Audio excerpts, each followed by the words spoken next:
तो स्टार्ट करते हैं अब। In the last lecture we are discussing about the different microstructure of the steel. ठीक है, अलग अलग माइक्रोस्ट्रक्चर ऑफ स्टील है, उनके बारे में हम डिस्कस कर रहे थे। तो हमने फेराइट के बारे में डिस्कस किया था और सेमेंटाइट के बारे में डिस्कस किया था। ठीक है, today we will discuss about the next microstructure that is known as a pearlite. It is a mixture of a alpha ferrite and cementite. At the room temperature,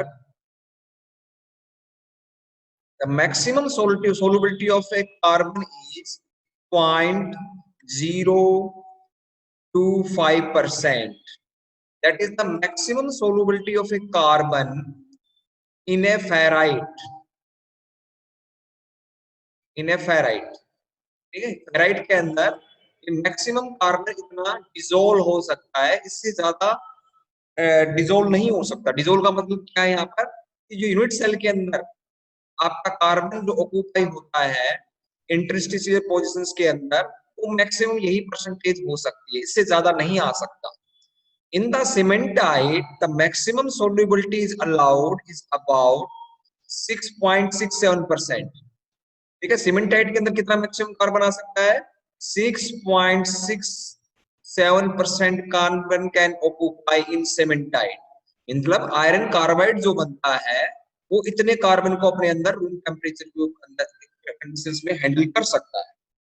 तो what will be happen, for example your car, there is a material, कोई आपके पास steel material है, and the carbon, our average carbon percentage is 1.5%, in 1.5%. ठीक है, तो there are some region, कुछ regions के अंदर क्या होगा, the ferrite microstructure is developed. This is a ferrite, but the ferrite microstructure cannot handle 1.5% carbon in this region. ये जो आपका साइडेड रीजन बनाया है, ये इतना कार्बन हैंडल नहीं कर सकता। तो ये क्या करेगा, 0.025 से ज्यादा जो कार्बन है, ठीक है, that will be push at the boundary of this microstructure. ठीक है, वो कार्बन यहाँ आ जाएगा, it will collected in the nearby region. ठीक है, it will be diffuse in the outer region, जो बाहर वाला रीजन है वहां पर कार्बन इकट्ठा हो जाएगा। ठीक है, तो यहाँ पर जो कार्बन है that will be decrease from 0.025%। ठीक है, इतना कार्बन हो जाएगा साइडेड रीजन के अंदर, और जो एक्स्ट्रा कार्बन है 1.5% जो कार्बन रेंज का, that will be collected in this region, तो साइड वाले में कलेक्ट हो जाएगा। तो यहाँ पर कार्बन जो परसेंटेज है that will be increase more than 1.5%। जो नियर बाय रीजन उसके अंदर क्या हो जाएगा, कार्बन की परसेंटेज 1.5 से ज्यादा बढ़ जाएगी। ठीक है, और मैक्सिमम कितना हैंडल कर सकता है, इट कैन हैंडल 6.67%। इतना ये हैंडल कर सकता है कार्बन को, इतनी परसेंटेज। तो इस तरह क्या होगा, there will be layers will be develop. ठीक है, लेयर्स डेवलप हो जाएंगी। यहाँ कार्बन ज्यादा है तो कार्बन यहाँ पर क्या बनाएगा, आयरन कार्बाइड बनाएगा, और यहाँ पर क्या है, कार्बन कम क्वांटिटी में है तो क्या बनाएगा, फेराइट बनाएगा। Ferrite means solid solution of iron and carbon. ठीक है, तो दिस इज योर फेराइट, ये आपकी फेराइट लेयर हो गई। Near by is a, the second layer is a your cementite, the third layer is your ferrite. Again ferrite layer will be developed, again the cementite layer. ठीक है, and the next is your ferrite layer. ठीक है, तो this type this layers will be developed inside the materials. Ferrite और सीमेंटाइट्स की layers develop हो जाएंगी materials के अंदर। ठीक है, और फेराइट सीमेंटाइट क्या होता है, ये हमने लास्ट लेक्चर में डिटेल में डिस्कस किया था। The mechanical properties is intermediate in between ferrite and cementite, क्योंकि जो फेराइट और सीमेंटाइट की जो प्रॉपर्टीज होती है, तो ये जो माइक्रोस्ट्रक्चर है इसको हम क्या बोलते हैं, पियरलाइट बोलते हैं। That microstructure is known as a pearlite. The ferrite is very soft and ductile material, but cementite is very hard and brittle material. Means दोनों माइक्रोस्ट्रक्चर की जो प्रॉपर्टीज हैं that very different to each other, वो एक दूसरे से बहुत ज्यादा डिफरेंट है। ठीक है, इसका मतलब क्या हुआ, और ये लेयर्स में है, ठीक है, और ठीक है, और लेयर्स में तो मैकेनिकल जो प्रॉपर्टीज आएंगी वो इंटरमीडिएट आएंगी, इनके बीच में कहीं हमें मैकेनिकल प्रॉपर्टीज गेन होंगी। The next thing is fine pair lines. When these layers are thin, ये जो layers बनेंगी फेराइट की, ये thin बनेंगी and large in quantity, then we know this type of a microstructure is known as a fine pair line. Fine pair line कैसे develop होगा? When you have the high rate of cooling, relatively high rate of a cooling during the solidification, from liquid to solidification and from solidification to room temperature. At the high rate of cooling रहेगा तो carbon cannot move from their position to larger distance in a material. Carbon ज्यादा दूर travel नहीं कर पाएगा, उससे पहले ही it will reach, ठीक है, इन एट द रूम टेम्परेचर। ठीक है, एक्चुअली कार्बन को मूवमेंट करने की एनर्जी चाहिए, और एनर्जी कहाँ से मिलती है? टेम्परेचर से।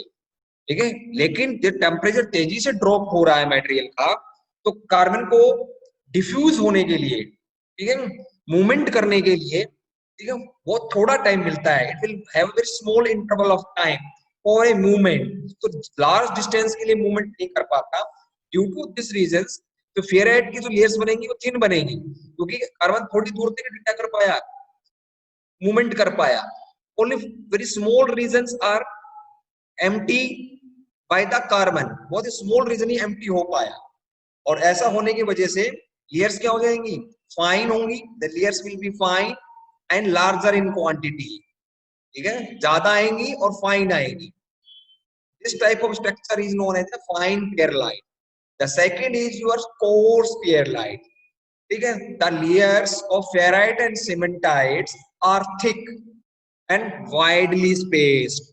ठीक है, ये कब होगा? when the rate of cooling is relatively slow। जब आप सोल्डिफिकेशन और सोल्डिफिकेशन के बाद रूम टेम्परेचर पर जब आ रहे हो और रेट ऑफ कूलिंग आप स्लो रखते हो, तो carbon atom can diffuse at to the larger distance. Carbon atom दूर तक डिफ्यूज कर पाएगा। It means larger area is developed a ferrite. ठीक है, लार्जर एरिया में क्या हो जाएगा? फेराइट डेवलप हो जाएगा। In larger area ferrite will be develop. ठीक है, ठीक है, लेयर्स क्या बनेंगी? ठीक है, फेराइट की भी थिक बनेंगी और सीमेंटाइट की भी थिक बनेगी। ठीक है, कब?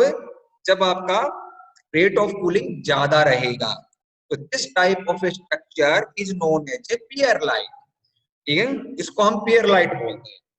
Is it clear? Hello,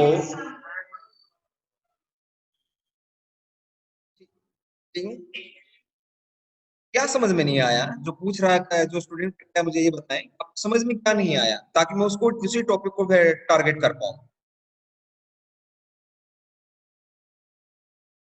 hello, अब ये बताइए आपको क्या समझ में?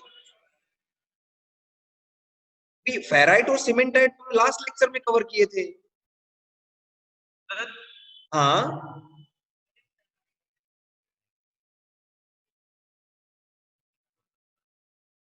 फेराइट और सीमेंटाइट को हमने लास्ट क्लास के अंदर डिस्कस किया था कि फेर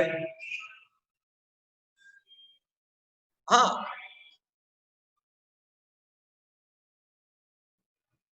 नहीं नहीं नहीं नहीं नहीं नहीं, आप गलत समझ गए, गलत समझ गए।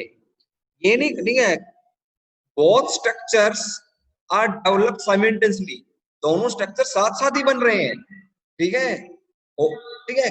अब देख, तो फेराइट जो है, फेराइट माइक्रोस्ट्रक्चर है, वो क्या है? आयरन प्लस कार्बन है, सिंपली। ठीक है, ठीक है, और उसमें कोई केमिकल बॉन्डिंग नहीं है। ठीक है, जहां पर भी आयरन यूनिट सेल के अंदर स्पेस मिलता है, कार्बन वहां ऑक्यूपाई हो जाता है। That solid solution is known as a ferrite. Cementite क्या है? That is iron carbide. ठीक है, यहाँ पर केमिकल बॉन्डिंग है आयरन और कार्बन के बीच में। ठीक है, अब आपका जो मटेरियल है उसके अंदर कार्बन परसेंटेज 1.5% है, for example, that is example of steel, और कार्बन परसेंटेज 1.5%। ठीक है, लेकिन इन दिस फेराइट के अंदर जो मैक्सिमम कार्बन ऑक्यूपाई हो सकता है, that is 0.025, sorry, that is 0.025%. ठीक है, this is A maximum carbon can occupy. लेकिन आपके मटेरियल में कार्बन कितना है? 1.5%। तो एक्स्ट्रा कार्बन कहां जाएगा? पहले फेराइट डेवलप होगा, लेकिन एक्स्ट्रा कार्बन अब कहां जाएगा? वो अपने अंदर से बाहर निकाल देगा। जितने रीजन में फेराइट डेवलप हुआ, वो एक्स्ट्रा कार्बन को अपने अंदर से बाहर निकाल देगा। बस इतना ही कार्बन को अपने अंदर रखेगा और बाकी कार्बन को बाहर कुछ कर देगा। ठीक है, जब बाहर कार्बन आएगा तो वहां पर ऑलरेडी 1.5% पहले से कार्बन है और आपने और कार्बन भेज दिया, अब कार्बन परसेंटेज वहां पर क्या हो जाएगी? बढ़ जाएगी। Generally it go above the 2%। ठीक है, जनरली 2% से ऊपर चली जाती है। ठीक है, और जब एक्सेस क्वांटिटी में कार्बन होता है तब आयरन कार्बाइड जनरली डेवलप होता है। ठीक है, एक्सेस क्वांटिटी में जब कार्बन होगा और ठीक है, then iron carbide will be develop. तो जो आपका नेबरिंग एरिया है फेराइट लेयर की, ये जो आपकी लेयर है उसके दोनों तरफ नेबरिंग एरिया, साथ वाला जो एरिया है, उस दोनों के अंदर क्या हो जाएगा? Cementite will be develop. उसके दोनों तरफ सीमेंटाइट डेवलप हो जाएगा। ठीक है, ऐसे दिस इज हैपनिंग। ये जो फेराइट माइक्रोस्ट्रक्चर्स मिलियंस ऑफ पोजीशंस के ऊपर बन रहे हैं। ठीक है, जब मटेरियल्स को आप कूलिंग कर रहे हो उस दौरान मिलियंस पोजीशंस के ऊपर फेराइट माइक्रोस्ट्रक्चर डेवलप, और उसके नाइबर में क्या डेवलप हो रहा है? सीमेंटाइट डेवलप हो रहा है। ठीक है, जब माइक्रोस्कोप से हम देखेंगे तो हम ये लेयर के फॉर्म में नजर आते हैं। ठीक है, एक फेराइट की लेयर नजर आएगी, फिर उसके साथ में सीमेंटाइट की लेयर नजर आएगी, फिर फेराइट नजर आएगा, फिर सीमेंटाइट नजर आएगा, like this. Now is it clear? Okay, ठीक है। पेयरलाइट के बाद next microstructure is your martensite. This is the hardest microstructure which are available in the ferrous alloy। ठीक है, स्टील कास्ट आयरन के अंदर जो सबसे हार्डेस्ट माइक्रोस्ट्रक्चर है वो मार्टनसाइट है। ठीक है, मार्टनसाइट कब बनता है? when the very excessive quantity of carbon, जब कार्बन की क्वांटिटी ज्यादा होती है and cooling rate is extremely high। ठीक है, कूलिंग रेट क्या रहेगा? एक्सट्रीमली हाई रहेगा। ये बहुत, ठीक है, सीमेंटाइट से जो कूलिंग रेट है उससे भी ज्यादा कूलिंग रेट आपको मेंटेन करना होगा। तो carbon have no time for movement. अब कार्बन के पास कोई टाइम नहीं है अपनी पोजीशंस फेराइट डेवलप करने का। फेराइट कब डेवलप होगा? जब उस रीजन के अंदर कार्बन परसेंटेज 0.025 से क्या हो जाए? कम कार्बन हो जाए, तभी फेराइट डेवलप होगा, अदरवाइज फेराइट डेवलप नहीं हो पाएगा। ठीक है, अब कार्बन, ठीक है, अब कोई भी रीजंस ले लिया आपने, मान लीजिए यहाँ पर material will try to develop the ferrite, लेकिन फेराइट कब होगा? जब कार्बन यहाँ से बाहर निकलेगा। 1.5% कार्बन ले लिया फॉर एग्जांपल हमने इसके अंदर। ठीक है, लेकिन कार्बन, ठीक है, और हमें चाहिए क्या? उस रीजन के अंदर 0.025% कार्बन चाहिए। कार्बन है कितना? 1.5% कार्बन है। ठीक है, और कूलिंग रेट इतना फास्ट है, no time to movement of a carbon. ठीक है, कार्बन अपनी जगह से ज्यादा दूर नहीं जा पा रहा है, उससे पहले ही वो रूम टेम्परेचर पहुंच रहा है। तो what will be happen? Carbon will freeze at their position. Carbon वही फ्रीज हो जाता है जिस पोजीशन के ऊपर वो है। And due to this region distributed नहीं है भैया, ये इसको काट दो।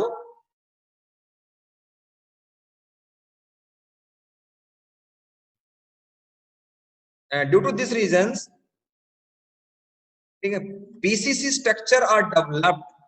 ठीक है, बट डिस्टोर्टेड बीसीसी, डिस्टोर्टेड है, ये स्पेलिंग बदल दी मैंने, that is a distorted BCC structure. ठीक है, यूनिट सेल्स डेवलप होंगी आयरन की, लेकिन वो डिस्टोर्टेड होंगी। Distorted means they will not develop properly. हर एक यूनिट सेल्स का जो साइज है, उनके जो एंगल्स हैं, वो क्या नहीं होंगे? प्रॉपर्ली डेवलप नहीं हो पाएंगे। What the reason?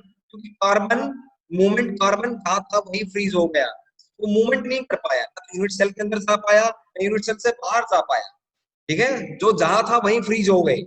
ठीक है, and this distorted BCC structure is known as a martensite.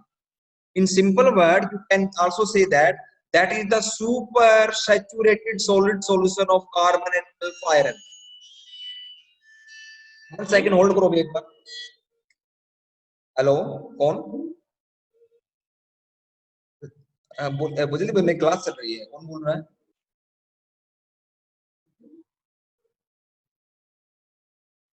Hello, सुनाई दे रहा है आपको? अब आ रही है, अब आ रही है, अब आ रही है क्या? हेलो, नहीं नहीं नहीं, डिस्ट्रैक्ट नहीं हुआ है. 1 सेकंड में दोबारा चेक करता हूँ.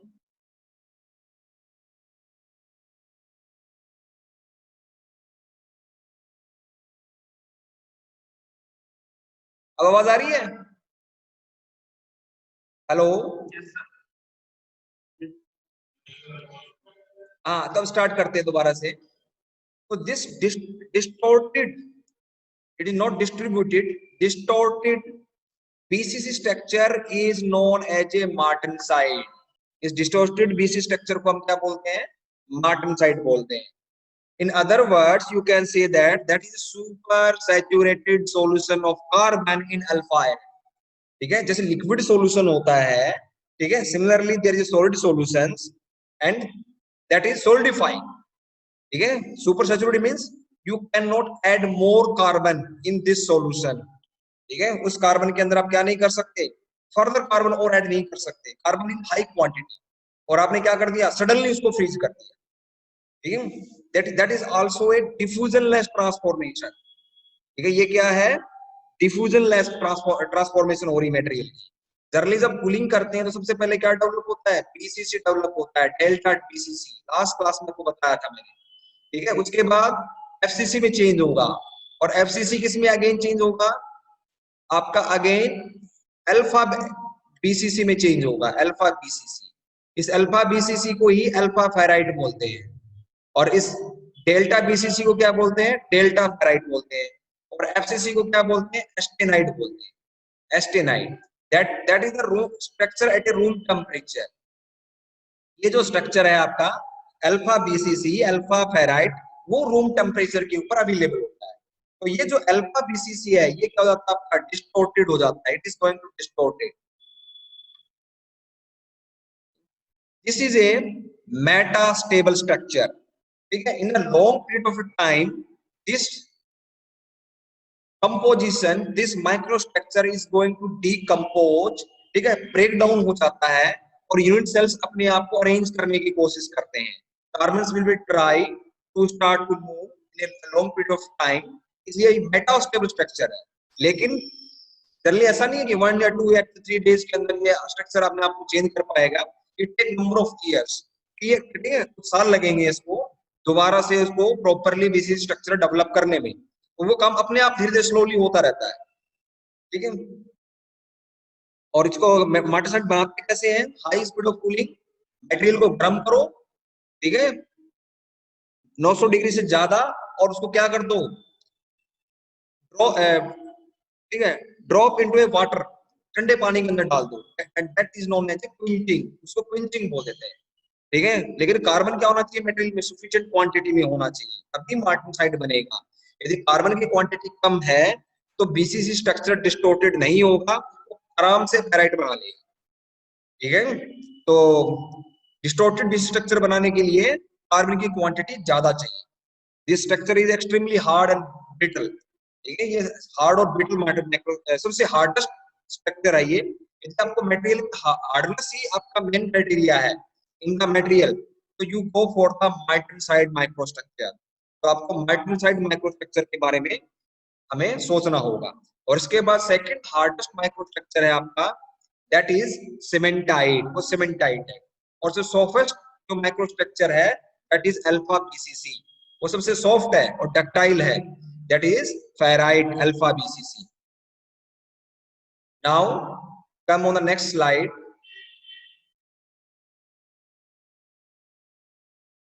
Iron carbon equilibrium diagram.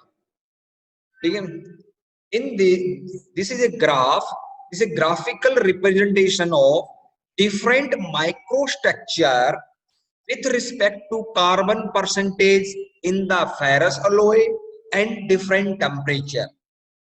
यहाँ क्या किया गया है, एक ग्राफ के ऊपर, ठीक है, इंफॉर्मेशन को प्रेजेंट किया गया है, ठीक है। इंफॉर्मेशन क्या क्या है, different phase, phase means microstructure जो डेवलप हो रहे हैं इन द फेरस अलॉय, ठीक है, और किसके साथ, कार्बन परसेंट के साथ। जैसे जैसे कार्बन परसेंटेज बढ़ाएंगे तो क्या होगा, और टेम्परेचर जब चेंज करेंगे तब क्या होगा, ठीक है। उसके साथ ये ग्राफिकल रिप्रेजेंटेशन की गई है। And this graphical representation is known as iron carbon equilibrium diagram. There are two important lines on the graph. The first line is known as lower critical temperature. Critical means there's something big change, ठीक है, जब कुछ बड़ा change होता है, ठीक है, तो वहां पर हम क्रिटिकल वर्ड यूज करते हैं, ठीक है। जैसे कि हम कहते हैं पेशेंट इज क्रिटिकल, उसका मतलब क्या है, the property is going to suddenly change. जो लिविंग बॉडी होती है उसकी डेड बॉडी की कंपेरिजन में जो फिजिकल प्रॉपर्टीज होती हैं, जो बायोलॉजिकल प्रॉपर्टीज होती है, दैट आर डिफरेंट, इसलिए वहां पर क्रिटिकल वर्ड यूज होता है। यहाँ पर क्या चेंज हो रहा है, at this place one phase is, phase means microstructure, एक microstructure start to transform into a second microstructure, ठीक है। एक माइक्रोस्ट्रक्चर दूसरे माइक्रोस्ट्रक्चर में चेंज होना शुरू हो गया है, ठीक है। दैट टेम्परेचर, उस टेम्परेचर को हम क्या बोलते हैं, lower critical temperature. Transformation of one phase into the second phase start, ठीक है। Microstructure one microstructure is start to change into the second microstructure.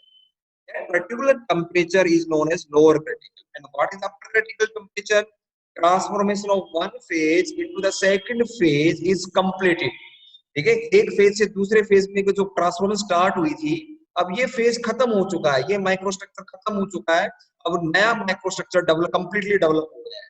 And that temperature, वो टेम्परेचर जहां पर ये हो पाएगा, that is known as upper critical temperature, उसको upper critical बोलते हैं, ठीक है। अब हम ग्राफ देखते हैं, ग्राफ से सारी क्लियर हो जाएंगी।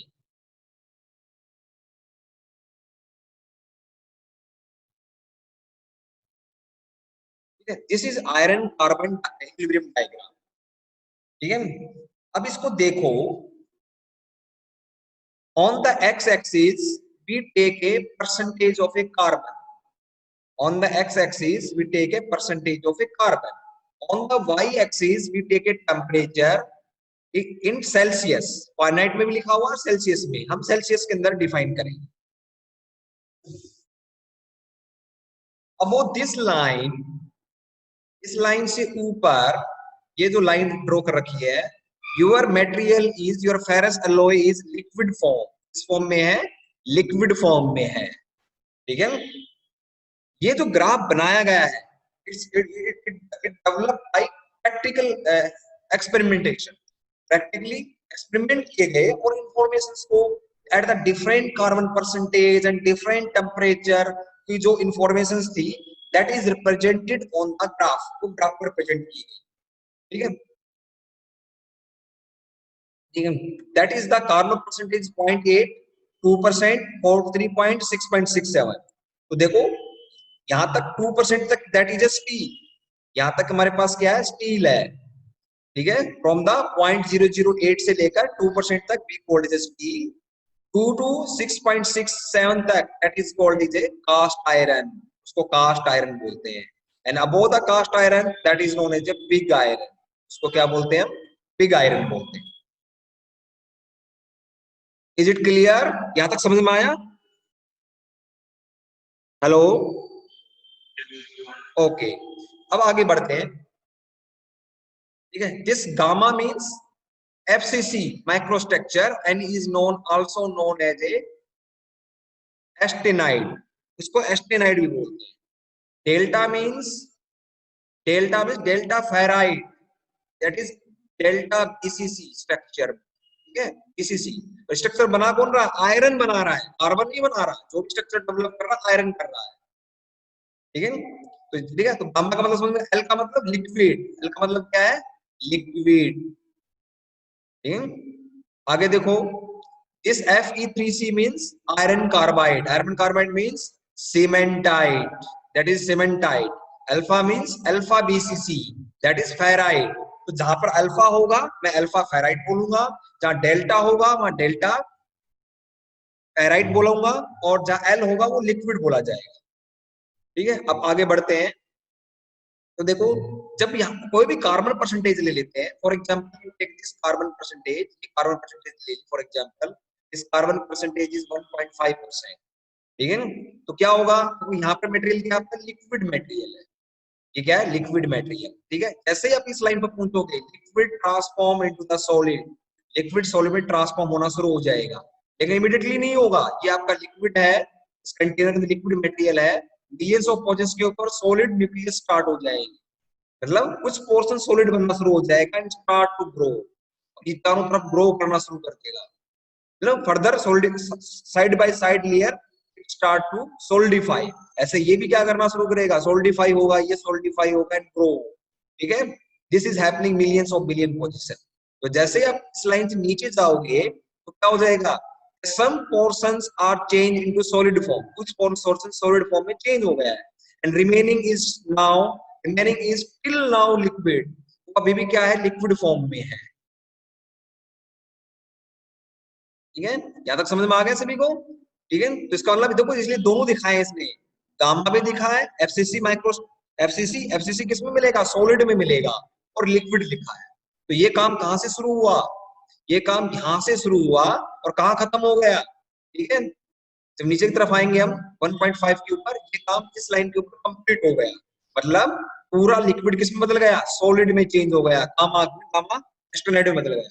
अब आगे देखो, ठीक है, जब आप यहां तक सोल्डिफिकेशन हो गया, अब इसके आगे बढ़ोगे तो यहाँ पर हमें क्या मिल जाएगा, the complete material in austenite gamma iron की फॉर्म में है। ठीक है, अब फर्दर जो टेम्परेचर ड्रॉप कर रहा हूं, ड्रॉप का टेम्परेचर कंटिन्यू ड्रॉप किया जा रहा है विथ ए कांस्टेंट रेट, लगातार कांस्टेंट डाउनवर्ड। ठीक है, देखो when you reach at this particular temperature range, ठीक है, again material to start to transform. अब क्या हो जाएगा, this gamma to decompose into gamma plus cementite. क्या हो जाएगा, जो मटेरियल है आपका अभी पूरा क्या है, एफसीसी है, the complete material is FCC, the complete material is FCC. अब क्या हो जाएगा, some gamma start to decompose into a cementite, कुछ मटेरियल क्या होना शुरू हो जाएगा, सीमेंटाइट में डिकम्पोज होना शुरू हो जाएगा। Remaining is till now, remaining क्या रहेगा आपका, that is a gamma iron, वो एफसीसी रहेगा। ठीक है, जैसे आप इसके नीचे आओगे, इस लाइन से नीचे, ठीक है, that is 723 degree Celsius, in some books that is 727 degree Celsius, 727 degree भी मिलता है कुछ बुक्स के अंदर। ठीक है, जब इससे नीचे आओगे 727 से नीचे, तो ठीक है, this gamma is decompose into again into ferrite and cementite. जो रिमेनिंग गामा था हमारा आयरन जो चारों तरफ, वो किसमें डीकम्पोज हो जाएगा, वो ठीक है, this gamma remaining gamma is decompose into, ठीक है, लेयर्स की फॉर्म में, decompose into alpha plus cementite, layers बना लेगा, किसकी, फेराइट और सीमेंटाइट की लेयर्स बन जाएंगी, and that layer is known as a pearlite. Layers को क्या बोलेंगे हम, पेयरलाइट बोलेंगे। ठीक है, तो क्या बना, सीमेंटाइट बना लार्ज क्वांटिटी, ठीक है, लार्ज क्वांटिटी में सीमेंटाइट बना, और सीमेंटाइट फेराइट्स की लेयर्स बनी। ठीक है, तो उसको क्या बोल देंगे हम, पेयरलाइट बोल देंगे। एक्चुअल में है तो क्या, ये भी सीमेंटाइट है, जो आपका ये पोर्शन भी सीमेंटाइट है, और जो लाइन दिखाई दी गई है पेराइट है। ठीक है, इसलिए इकट्ठा क्या लिख दिया हमने, पेराइट प्लस सीमेंटाइट लिख दिया। समझ में आ गया, how we read this graph, इस ग्राफ को इस तरह से रीड करना है। ठीक है, समझ में आ गया आप तक, इज इट क्लियर, ओके। ठीक है, दैट लाइन, ये जो लाइन दिखाई गई है 727 degree Celsius, that is known as lower critical temperature, इसको लोअर क्रिटिकल टेम्परेचर बोलते हैं। ठीक है, तो ये यहां से स्टार्ट होती है एक्चुअल में, यहां से स्टार्ट होती है, and that line is known as lower critical temperature. And क्योंकि यहाँ से ही फर्स्ट टाइम ट्रांसफॉर्मेशन स्टार्ट होता है of one microstructure to the second. यदि आप हीटिंग करोगे तो नीचे से ऊपर की तरफ जाओगे, यदि आप हीटिंग करोगे तो आप कहाँ जाओगे, you move from downward to upward. तब आपके पास रूम टेम्परेचर के ऊपर ये माइक्रोस्ट्रक्चर होंगे, फिर ये माइक्रोस्ट्रक्चर आएगा, फिर उसके बाद क्या आएगा, आपका गामा आएगा। यदि आपने ये कार्बन परसेंटेज लिया तो आप फिर इस तरह से ऊपर की तरफ बढ़ोगे आप। And this line is known as the upper critical temperature। इस लाइन को हम क्या बोलते हैं, अपर क्रिटिकल टेम्परेचर बोलते हैं। ठीक है, इस लाइन को अपर क्रिटिकल टेम्परेचर बोलते हैं। तो देखो यदि आप यहाँ पर होते, मान लीजिए this is your carbon percentage 0.3% carbon, ठीक है, यहाँ पर माइक्रोस्ट्रक्चर कैसा मिलता है आपको, below the 700 degree Celsius, that is ferrite plus cementite.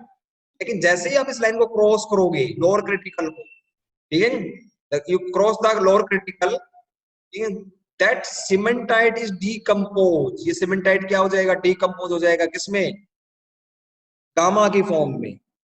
ठीक है, स्टार्ट टू डीकम्पोज इनटू ए, ठीक है, इसको रिवर्स समझिए, वो ज्यादा इजी है। ठीक है, आप कूलिंग कर रहे हो यार, कूलिंग कर रहे हो, तो आपके पास यहाँ पर क्या है, गामा है, दैट इज ए गामा। ठीक है, तो जैसे आप गामा पर पहुंचोगे it start to decompose into a ferrite. ठीक है, ये आपका मटेरियल है, उसके अंदर से कुछ पोर्शन क्या बन जाएगा आपका, फेराइट बन जाएगा। सम फेराइट आर डेवलप, कुछ फेराइट डेवलप हो जाएगा आपका। ठीक है, लेकिन जैसे आप इस लाइन को क्रॉस करोगे तो रिमेनिंग जो आपका गामा है that is also decompose into the layers of alpha and cementite.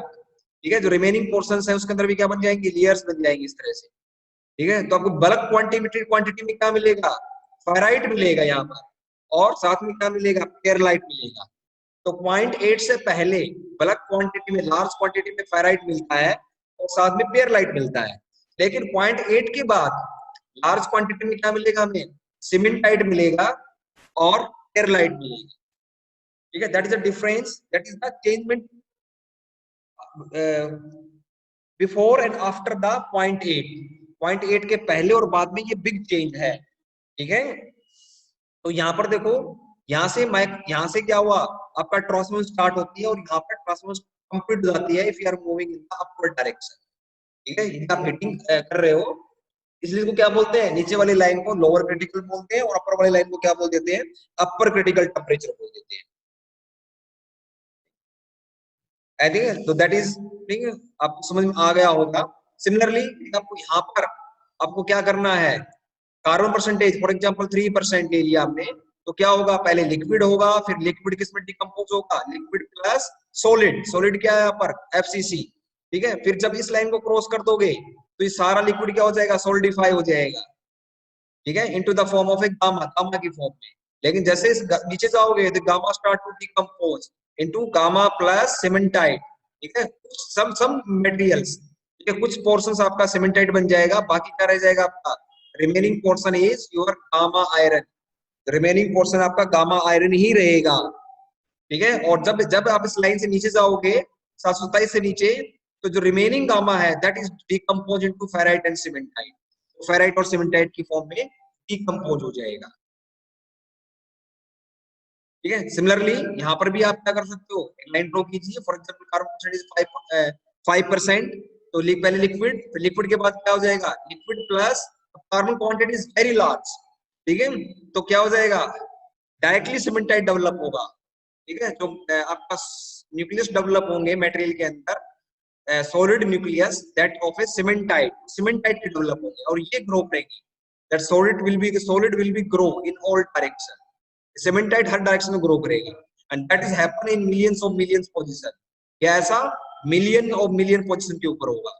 उसके बाद जैसे इसके बाद नीचे आओगे, ठीक है, तो some your cementite is decompose into the, decompose हो जाएगा इनटू द एस्टेनाइट की फॉर्म में डिकम्पोज हो जाएगा। और जब इस लाइन के नीचे जाओगे तो again your gamma iron will be decompose into alpha plus cementite, alpha और सीमेंटाइट की फॉर्म में होगा, डिकम्पोज हो जाएगा। कहने का मतलब क्या है, जैसे जैसे आप राइट की तरफ मूव करोगे, in the right side cementite quantity is increase and ferrite quantity decrease. यदि आप इस साइड मूवमेंट करोगे तो क्या होगा, cementite quantity is decrease and alpha ferrite quantity is increased. Cementite is hard and brittle material. I repeat, cementite is a hard and brittle material and your ferrite is soft and ductile material. ठीक है, तो microstructure के according we can control the property, हम property को control कर सकते हैं। अब इस ग्राफ को याद कैसे रखना है, बस आपको वो पोर्शन याद रखना है जिसके अंदर सिंगल माइक्रोस्ट्रक्चर है। देखो यहाँ पर लिक्विड है, इन कर्व्स को याद रखना है आपको, ठीक है। और यहाँ पर देखो इस रीजन में गामा है, ये जो कंप्लीट इस गामा का है, ठीक है। तो हम क्या करेंगे, इस रीजन में हॉरिजॉन्टल लाइन ड्रॉ करेंगे, that is known as a lever rule, ठीक है। लीवर रूल बोलते हैं, एक हॉरिजॉन्टल लाइन ड्रॉ करो, ठीक है। ये हॉरिजॉन्टल लाइन इधर किसको टच कर रही है, गामा को, और इधर किसको टच कर रही है, लिक्विड को। इस बीच वाले में क्या आएगा, गामा प्लस लिक्विड आएगा, ठीक है। सिमिलरली, ठीक है, इस लाइन को मार लो, consider this line is a cementite, इस लाइन को सीमेंटाइट कंसीडर कर लो। Now draw horizontal line, horizontal line draw करो, इधर क्या आपके पास लिक्विड और इधर क्या है सीमेंटाइट, तो क्या आ जाएगा लिक्विड प्लस सीमेंटाइट। सिमिलरली यहां पर लाइन ड्रॉ करके देखो, ठीक है, इधर क्या है, इस लाइन के इधर गामा, गामा है, और ये जो रीजन है ये प्योर फेराइट का रीजन है, अल्फा का रीजन है, ठीक है। तो क्या आएगा, alpha plus gamma, alpha plus gamma आएगा, ठीक है। सिमिलरली यहाँ पर भी लाइन ड्रॉ करके देखो, ये लाइन एक लाइन ड्रॉ करी, ठीक है। ये लाइन किसको रिप्रेजेंट कर रही है, सीमेंटाइट को रिप्रेजेंट कर रही है, सीमेंटाइट को रिप्रेजेंट कर रही है, और ये क्या है, अल्फा। हेलो, आवाज आ रही है, ठीक है, ठीक है।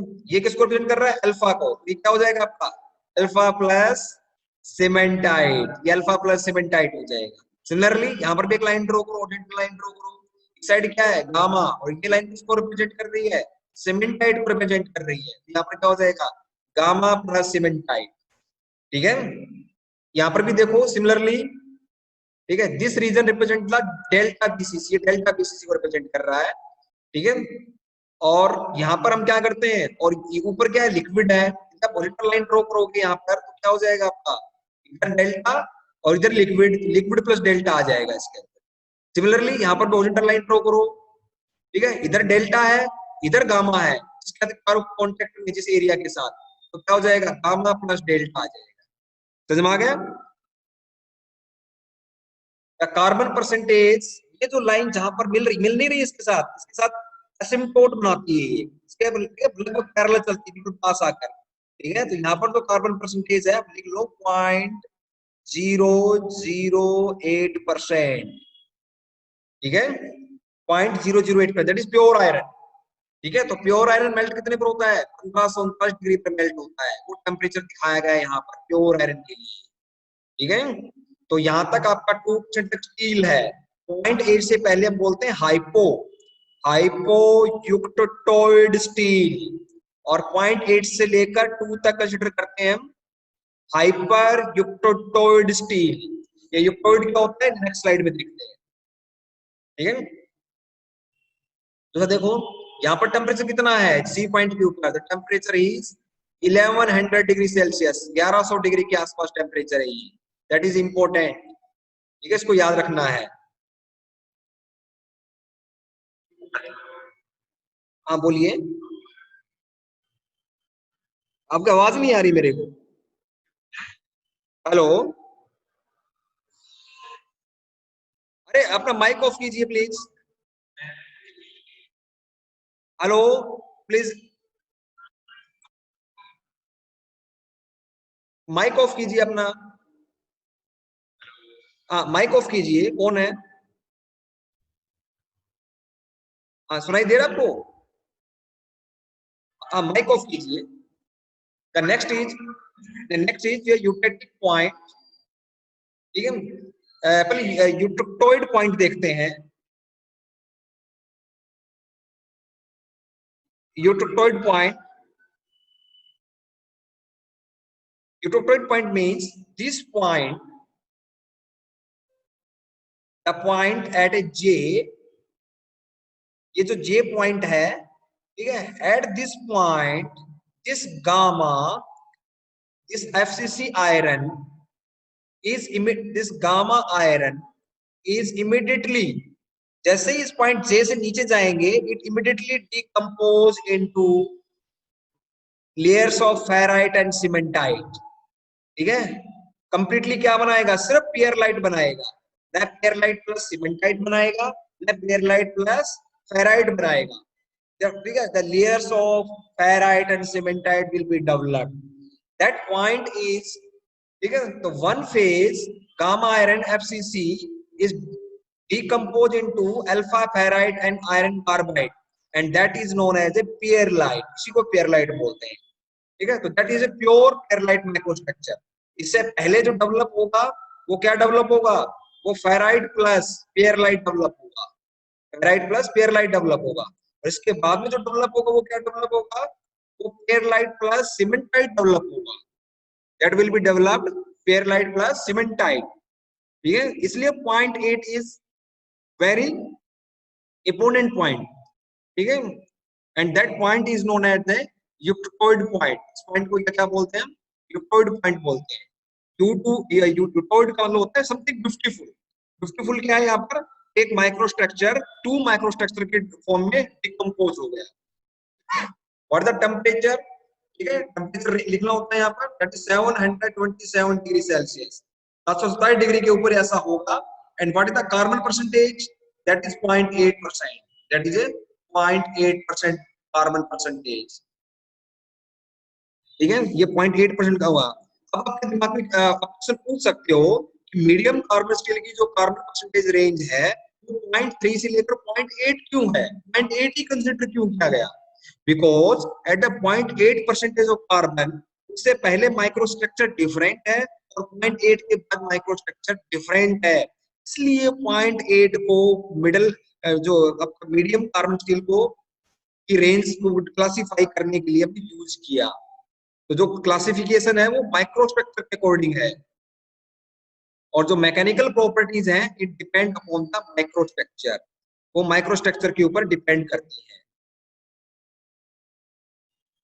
The next is your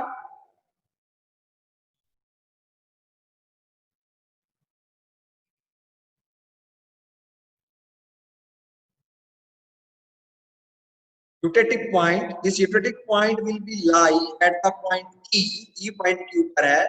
At this point, one phase liquid phase is directly decomposed into, देखो E point से पहले क्या हो रहा है, लिक्विड पहले अल्फा गामा आयरन में चेंज हो रहा है, और ई पॉइंट के बाद में क्या हो रहा है, लिक्विड प्लस सीमेंटाइट में चेंज हो रहा है। लेकिन ई पॉइंट के ऊपर क्या हो रहा है, it immediately decompose into gamma iron plus iron carbide, that is cementite, and ठीक है, in the form of a layer. कैसे डिकम्पोज होगा, पेरलाइट की तरह लेयर्स बनेंगी।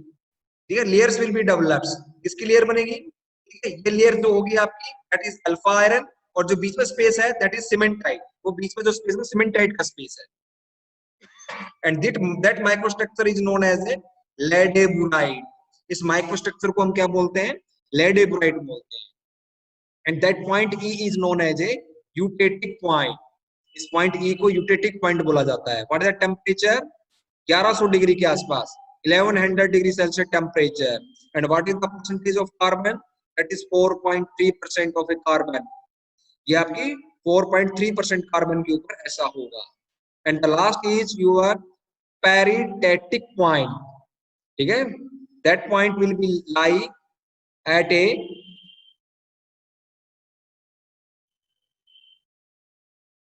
in this your liquid plus this point, यहाँ पर ये पॉइंट है, यहाँ पर क्या हो रहा है, जो आपका लिक्विड है, लिक्विड और अल्फा फेराइट जो है, this two microstructure combined into a new microstructure that is alpha iron.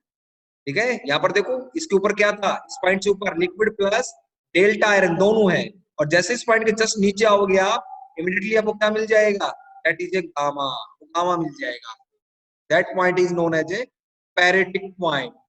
तो the percentage of a carbon is, इसमें मेंशन नहीं है, and that is about 0.026 I think.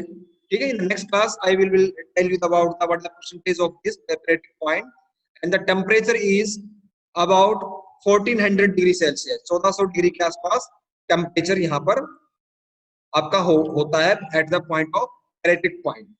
तो that from that is your iron carbon equilibrium diagram. ठीक है, तो iron carbon equilibrium diagram से हमें क्या इंफॉर्मेशन मिलती है, माइक्रोस्ट्रक्चर के बारे में पता चलता है in the different position and by the microstructure. ठीक है, ठीक है, तो by temperature and carbon percentage you can control the microstructure of steel and cast iron।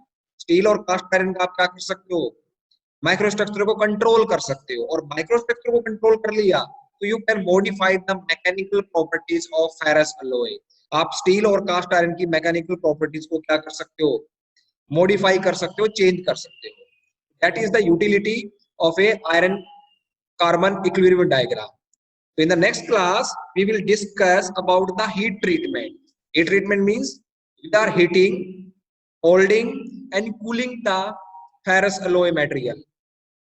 ठीक है, to change the microstructure। ठीक है, माइक्रोस्ट्रक्चर को चेंज करने के लिए, और माइक्रोस्ट्रक्चर क्यों चेंज करना चाहते हैं, to gain the required mechanical properties। जो भी रिक्वायर्ड मैकेनिकल प्रॉपर्टीज है उनको गेन करना है हमें। ठीक है, जो भी एप्लीकेशंस डिमांड कर रही है, that is the requirement। so that process is known as a heat treatment। इसी प्रोसेस को हम क्या बोलते हैं, heat treatment बोलते हैं। that will be discussed in the next